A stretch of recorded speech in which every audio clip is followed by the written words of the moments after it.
கரூர் மாவட்டத்தில் வெண்ணமலை கோயில் சம்பந்தமாக கோயில் இனாம் நில பிரச்சனை சம்பந்தமான பிரச்சனைகள் தொடர்ந்து போய்கிட்டு இருக்குது. இது வரைக்கும் 7 முறை அந்த கடைகளுக்கு வீடுகளுக்கு சீல் வைக்கின்ற நிகழ்வு நடந்திருக்கிறது. அது சம்பந்தமாக நேற்று முன்தினம் அந்த சீல் வைப்பு நிகழ்ச்சியில் மக்களோடு சேர்ந்து வந்த அதிகாரியிடத்தில் மக்களுடைய நியாயத்தை எடுத்து சொல்வதற்கு ஒரு நேரம் வேண்டும் என்று சொன்னோம். இருந்தாலும் நாங்கள் உச்சநீதிமன்றத்தில் தீர்ப்பு சொல்லியிருக்கிறாங்க. உச்சநீதிமன்றத்தை மதிக்கிறோம், உச்சநீதிமன்ற தீர்ப்பை மதிக்கிறோம். இருந்தாலும் கிட்டத்தட்ட சுமார் 60 ஆண்டுகளாக அதில் குடியிருந்து வரக்கூடிய மக்கள், அதற்கு முன்னிருந்து கூட அதற்கு பின்னர் அது மனைப்பிரிவுகளாகி தன்னுடைய சொந்த உழைப்பால் சிறுக சேர்த்து வைத்த பணத்தால் ஒரு ஆசையாக சின்ன ஒரு வீடு வாங்கி கட்டி குடியிருக்கிறாங்க. ஏழை எளிய மக்கள், அவர்கள் பாதிக்கப்படக்கூடாது, அவர்களுக்கும் நியாயம் கிடைக்க வேண்டும் என்பதற்காக எங்கள் தரப்பில் போய் அந்த அதிகாரிகிட்ட பேசினோம். அவங்க சில கருத்துக்களை சொன்னாங்க. நேற்று கூட உயர்நீதிமன்றத்தில் இந்த வழக்கு வந்தது. மீண்டும் திங்கட்கிழமை வழக்கு வருவதாக நீதியரசர் அவர்கள் சொல்லியிருக்கிறார்கள். ஆனால் அது சம்பந்தமாக ஒரு 4 நாட்களுக்கு முன்னர் இந்த கரூர் மாவட்டத்தை சார்ந்த ஒருத்தர் ஒரு பேட்டி கொடுத்தார். அவர் அந்த பேட்டியில் ஃப்ராடு 420 அப்படின்லாம் ஒரு விளக்கம் சொல்லியிருக்கார். வார்த்தை வரும், பேர் சொல்லாமல் சொல்லியிருக்கார். அவருக்கு அந்த ஃப்ராடுக்கும் 420க்கெல்லாம் அர்த்தம் தெரியாமல் பேசிக்கிட்டு இருக்காரு. நான் அதையும் சொல்லிவிட்டு இந்த மேட்டருக்கு வர்றேன். ஒருத்தனை ஆள் கடத்தி அவன் சொத்தை அபகரிக்கிறது, போலி மதுபானம் தயார் பண்ணி விற்கிறது, ஸ்பிரிட்டு கடத்துறது, வேலை வாங்கி தரமுன்ட்டு பணம் வாங்கிட்டு ஏமாத்துறது, வாங்கினவங்கிட்ட பணம் கொடுக்காம ஏமாத்துறது, அதே போல் 25,000 பேருக்கு சொந்த நிதியில் 3 சென்ட் நிலமும் காங்கிரீட் வீடும் கட்டித்தரமுன்னு சொல்லி ஏமாற்றி ஓட்டு வாங்கிறது, வெள்ளி கொலுசுன்னு சொல்லி டூப்ளிகேட் கொலுசை கொடுத்து பெண்களை ஏமாற்றி ஓட்டு வாங்கி ஜெயிக்கிறது, ஸ்டாலின் 11 மணிக்கு முதலமைச்சர் ஆயிடுவார், 11:05க்கு நீங்கள் மாட்டு வண்டியை கட்டிக்கிட்டு ஆற்றுக்கு போங்க, எவனும் கேட்க மாட்டான், எந்த அதிகாரியும் கேட்க மாட்டான், கேட்டால் அந்த அதிகாரி அங்கே இருக்க மாட்டான்னு சொல்லி ஏழை எளிய மாட்டு வண்டி தொழிலாளர்களுடைய வாக்குகளை பெறுவதற்கு வாக்குறுதி கொடுக்கறது. பல வருடங்களாக 2012 ஆரம்பித்த பிரச்சனை, கோயில் நில பிரச்சனையில் 100 நாளில் பட்டா போட்டு தர்றேன், அப்படி கொடுக்கலைன்னா என் சட்டையை பிடிச்சி கேளுன்னு சொல்லி ஓட்டு வாங்கிட்டு ஏமாத்துறது. இதையெல்லாம் செய்கிறவனுக்கு பேர் தான் 420 ஃப்ராடு. இதெல்லாம் தெரியாமல் அவர் யாரையோ சொல்லிக்கிட்டு இருக்காங்க. பேர் சொல்லாமல் ஒருத்தர் சொல்லிக்கிட்டு இருக்கார். அதுக்கு அவர் விளக்கம் தெரிஞ்சுக்கணுங்கிறதுக்காக தான் இதை சொன்னேன் நான். அப்புறம் இந்த வழக்கு ஏதோ அதிமுக ஆட்சியில் போட்டதாகவும், ராதாகிருஷ்ணன் இந்த கோயிலை மட்டும் எடுத்து வழக்கு போட்டதாகவும் ஒரு பொய்யான கருத்தை சொல்லி பதிவு பண்ணுறார். அப்படியெல்லாம் கிடையாது. தமிழ்நாடு முழுவதும் இந்த இனாம் நில பிரச்சனை இருக்குது. இந்த ராதாகிருஷ்ணன் அப்படிங்கிறவர் கிட்டத்தட்ட 200 வழக்குக்கு மேலே போட்டிருக்கார். அதில் வெண்ணமலை கோயில் விளக்கம் ஒன்று. அவரே நேற்று கோர்ட்டில் விளக்கம் சொல்லியிருக்கார். 2012 இந்த பிரச்சனை ஆரம்பிச்சிருக்குது. 2018 வழக்கு போடுறாரு, 19 தீர்ப்பு வருது. அப்போ தான் நான் அமைச்சராக இருந்த பொழுது இந்த பகுதியை சார்ந்தவங்க, அதே போல் வேலாயுதம்பாளையம் புகழிமலை சார்ந்தவங்கெல்லாம் வந்தாங்க.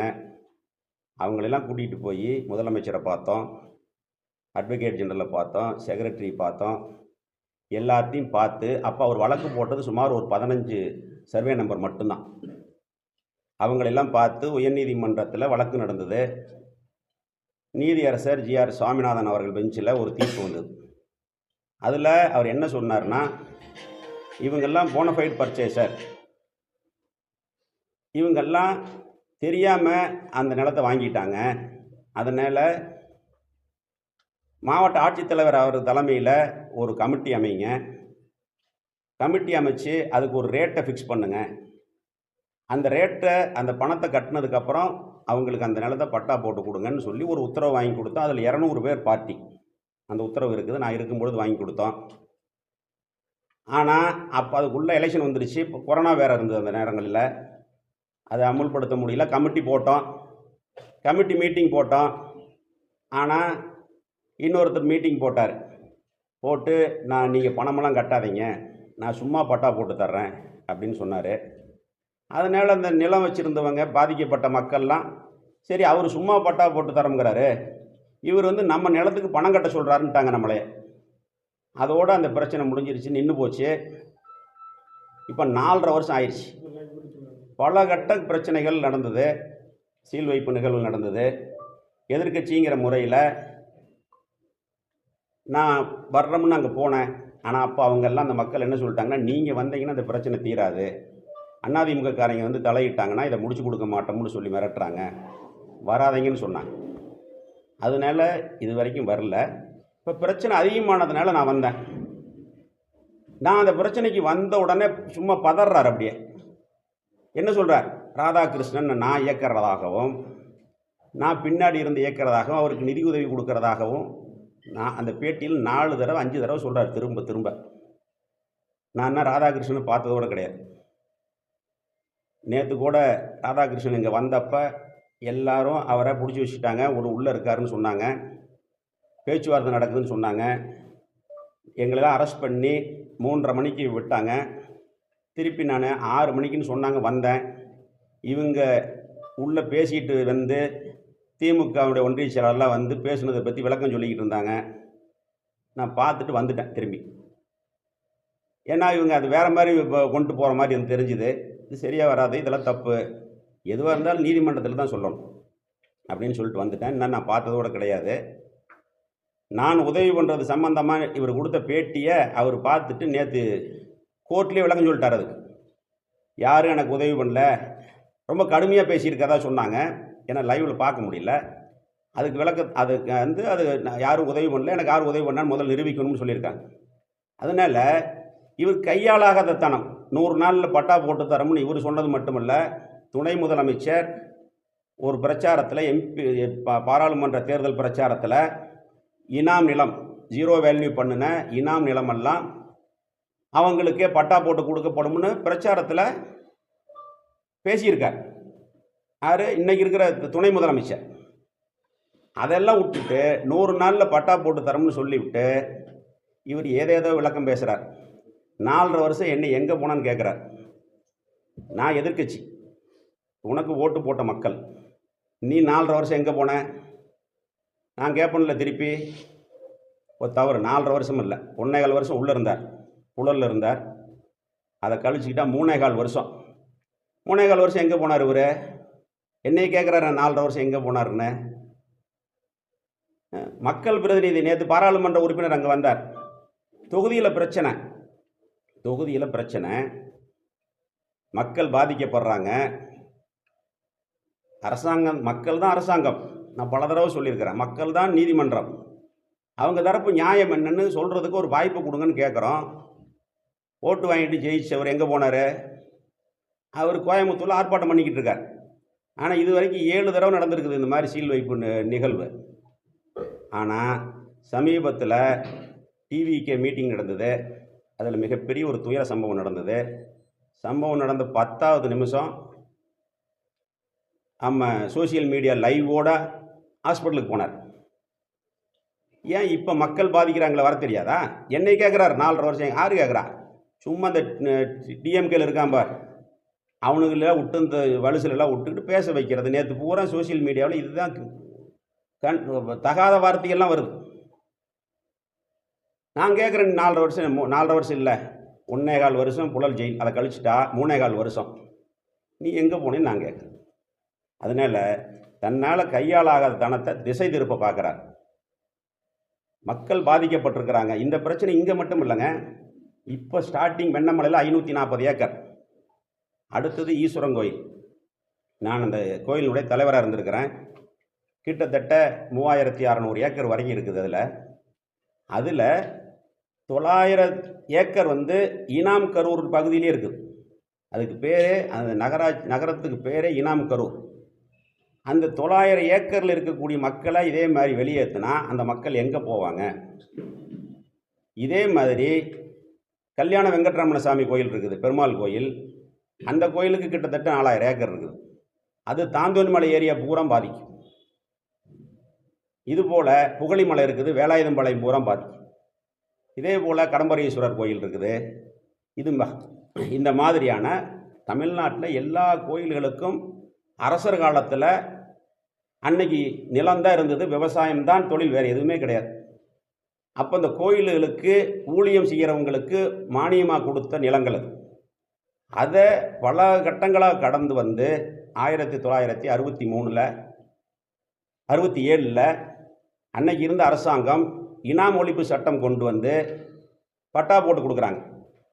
பட்டா போட்டு கொடுத்ததுக்கப்புறம் அது பல கை மாறி இன்றைக்கி நகரங்கள் பெருசாயிருச்சு. அதில் பல பதரப்பட்ட மக்கள், பல மதத்தை சார்ந்தவர்கள், பல கம்யூனிட்டி சார்ந்தவர்கள் வசிக்கிறாங்க. ஏழை எளிய மக்கள் குருவி மாதிரி கொஞ்சம் கொஞ்சமாக சேர்த்து ஒரு வீடு கட்டியிருக்கிறாங்க, அதில் குடியிருக்கிறாங்க. அவங்கள காலி பண்ண சொல்கிறாங்க. ஒரு புள்ள பசங்க படிக்கிறதுக்கு ஒரு சொத்தை விற்க முடியல, 0 வேல்யூ. ஒரு கல்யாணத்துக்கு விற்க முடியாத ஒரு நிலை. இது எந்த அரசாங்கமாக இருந்தாலும் இதையெல்லாம் கருத்தில் கொண்டு இதுக்கு ஒரு நல்ல தீர்வு காணணுங்கிறத எங்களுடைய நோக்கம். மக்களும் பாதிக்கப்படக்கூடாது. இந்து சமய அறநிலையத்துறை சார்ந்த கோயில்களும் பாதிக்காத வகையில் அதுக்கு ஏதாவது ஒரு நல்ல தீர்வு காணணுங்கிறத நாங்கள் அப்பொழுது இருந்த எங்களுடைய பொதுச் செயலாளர் நான் எடப்பாடியார் இடத்துல இதை எடுத்து சொன்னோம். அவரும் இதை கூர்ந்து கேட்டு போய் செக்ரட்டரியெல்லாம் பார்க்க சொன்னார். செக்ரட்டரியெலாம் பேசினார். கொரோனா வராமல் இருந்திருந்தால் இதுக்கு ஏதாவது ஒரு நல்ல முடிவு ஏற்பட்டிருக்கும். கொரோனா காலத்தில் கோர்ட்டு 1 வருஷம் செயல்படலை, எந்த அரசு இயந்திரமும் செயல்படாத காலத்தில் தான் இந்த நிகழ்வு நடந்தது. ஆனால் அதையெல்லாம் விட்டுட்டு இப்போ ஏதோ இவங்க அன்னைக்கு தீர்ப்பு அப்புறம் அதிகாரிகள் குளறுபடிகள்னால இந்த நிகழ்வு நடந்ததாக சொல்கிறார். அதிகாரிகள் குளறுபடியெல்லாம் இல்லை, அதிகாரிகள் இருக்கிறத தான் போட முடியும். அவர் ராதாகிருஷ்ணன் வழக்கு போடும் பொழுது அந்த 15 நம்பரை நோட் பண்ணி போடுறார். அந்த 15 நம்பரும் கோர்ட்டில் போய் என்ன ஜட்ஜ்மெண்ட் வாங்கியிருக்காங்கிற ஜட்ஜ்மெண்ட்டோட ஃபைல் பண்ணுறார். அப்போ அதிகாரி இருக்கிறத தான் போட்டாங்க. சரி, அப்போ இருந்து அதிகாரி தப்பு பண்ணிட்டாரு. இப்போ உங்கள் ஆட்சி தான் நடக்குது, உங்கள் அதிகாரி தானே இருக்காங்க. அந்த தவறை திருத்தி கொண்டு கோர்ட்டில் போட்டு பாதிக்கப்பட்ட மக்களுக்கு நியாயம் கிடைக்கிறதுக்கு வழி பண்ணலாம்ல. இந்த 4.5 வருஷம் எங்கே போனாங்க? நான் 3.25 வருஷம் 1.25 வருஷம் புழல் இருந்தது கழிச்சுட்டா 3.25 வருஷம் இருந்தார்.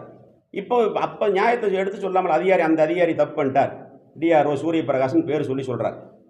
அந்த சூரியபிரகாஷ் இன்னும் தப்பு பண்ணிட்டாருங்க, இதில் தவறு இருக்குதுன்னு கோர்ட்டில் சொல்ல வேண்டியதானே? ஏன் சொல்லல?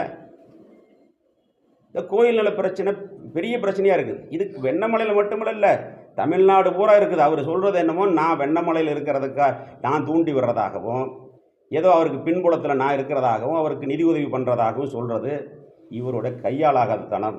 அதை மறைக்கிறதுக்கு ஏதேதோ பேசி கொண்டிருக்க, அதெல்லாம் தவறு. அப்போ மாட்டு வண்டியை கேடயமாக வச்சுக்கிட்டு மணல் அள்ளுறாங்க. கிட்டாச்சி வண்டியை கொண்டு ஆற்றுக்குள்ளே விட்டு ஒரு நாளைக்கு 1 கோடி ரூபாய்க்கான மண் திருட்டு போகுது. இதுக்கு காவல்துறை, வருவாய்த்துறை, பொதுப்பணித்துறை எல்லாமே உடந்த. இப்போ மாட்டு வண்டியில் மணல் அள்ளுறவங்களுக்கு தினம் 500 ரூபா உள்ளூர் இருக்கிற திமுககாரன் வசூல் பண்ணுறான். போலீஸ் 500 ரூபா மாமூல் வசூல் பண்ணுது. அமராவதியும் சரி, காவேரியும் சரி. இந்த மாட்டு வண்டி எப்போ விடுவாங்கன்னா, லாரி ஏதாவது 1 நாள் 2 நாள் பிரச்சனைனா அன்னைக்கு மாட்டு வண்டி விட மாட்டாங்க. லாரி அல்ற அன்னைக்கு இந்த மணல் மாஃபியாக்கள் தினம் 1 கோடி ரூபாய்க்கான மணலை பகல்லே அல்றாங்க. ரீச் மாதிரிங்க உள்ள கிட்டாச்சி வண்டி இறக்கி அள்ளி கொண்டு ஒரு இடத்துல கொட்டுறாங்க. ஏன்னா 14 வீல் வண்டியெல்லாம் போய் ஆற்றுக்குள்ளே லோடு போட முடியாது. அதனால் கொட்டி இங்கே லோடு போடுறாங்க.